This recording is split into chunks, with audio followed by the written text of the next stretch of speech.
Oh, hello there, Raleigh. Welcome to your backyard. You're so lucky today, Raleigh. I have a special guest, someone who is not only an entrepreneur, but is also changing Raleigh for the better.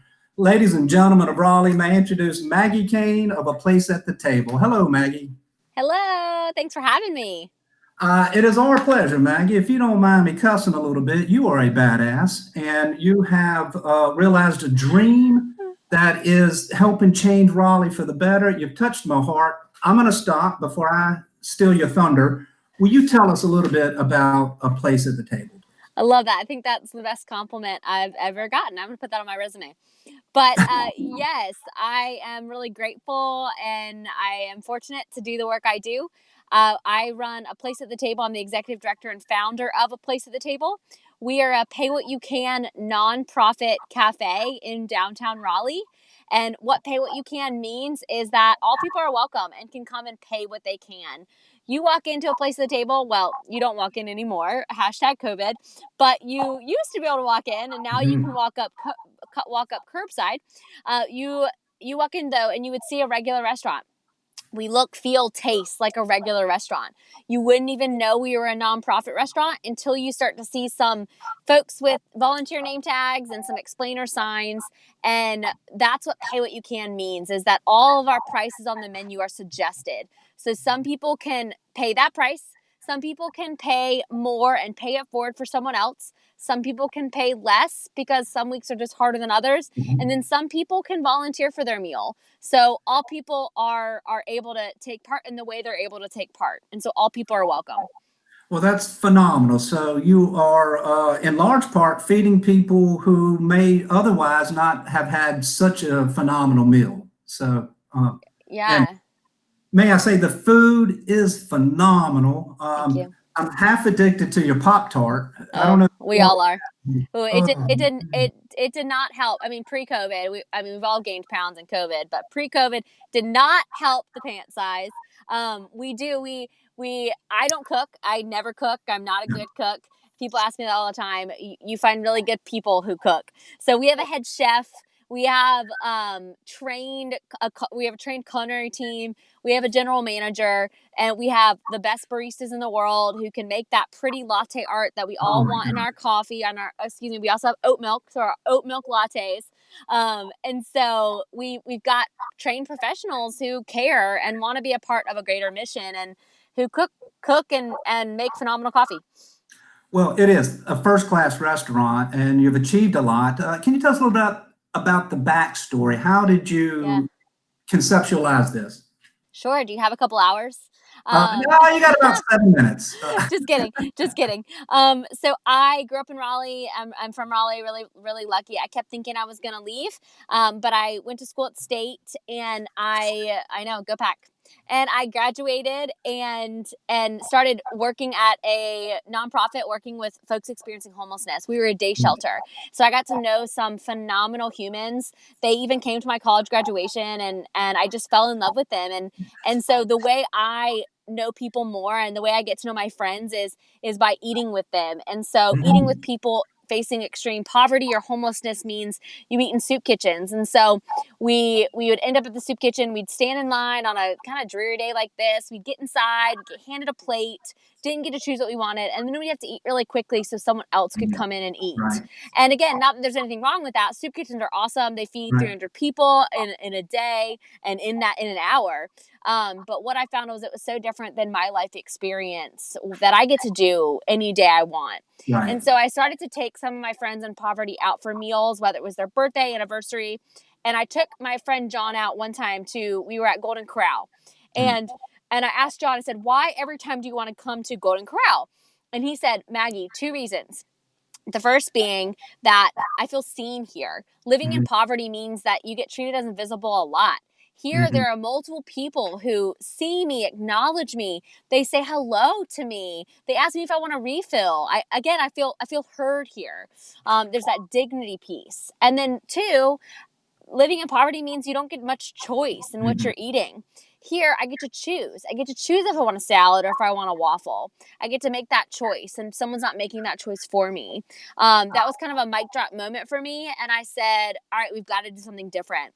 This was back in 2014. I researched everything, social entrepreneurship, restaurants, nonprofits, and found this pay what you can system called the One World Everybody Eats system, and this foundation, and said, wow, there are other places that are already doing this work, this pay what you can system that could potentially work.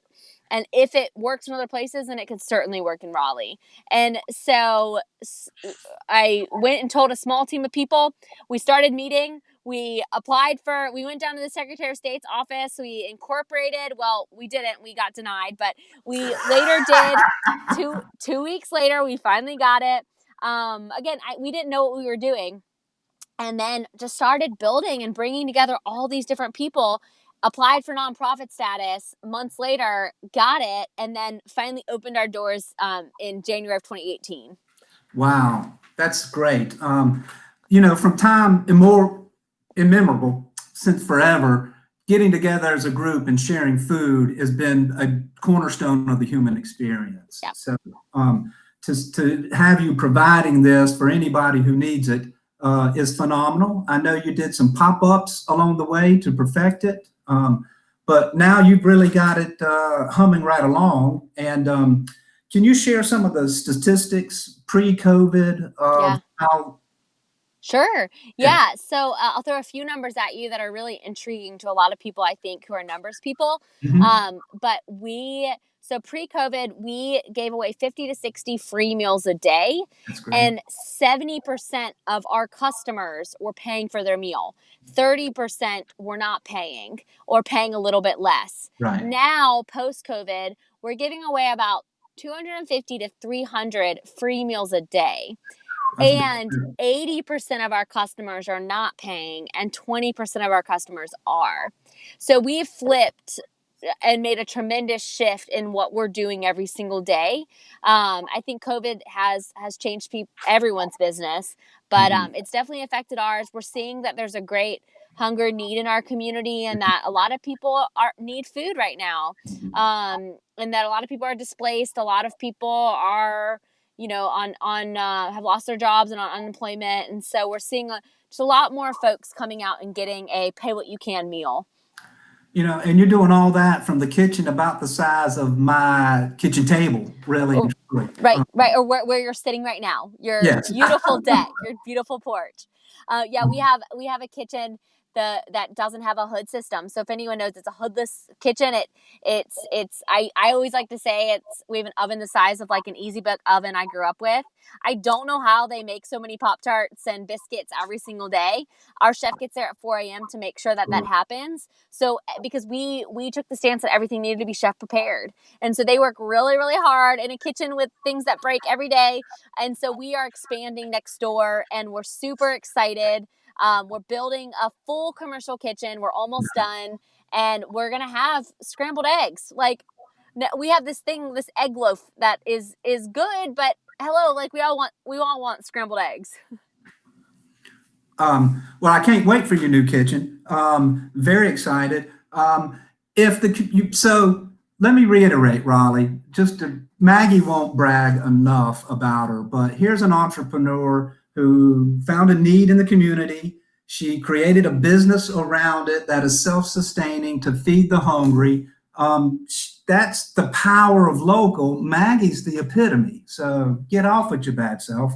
How can we now help you in a place at the table? Great. Well, thanks for that compliment.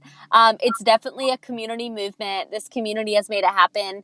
I am humbled every single day by the support that we receive. So be a part of that too with us. We would love for you just to come and eat with us. We have all of our information's on our website. We're about to launch an amazing menu. My mouth is drooling just thinking about I think it's like a bacon pulled chicken sandwich. Like, oh, so good. But so when we do reopen post-construction in 2 weeks, we just want you to come eat with us. Like I said, the information's online. You can call ahead. We can have your order ready at whatever time you want it ready. We will walk it to your car.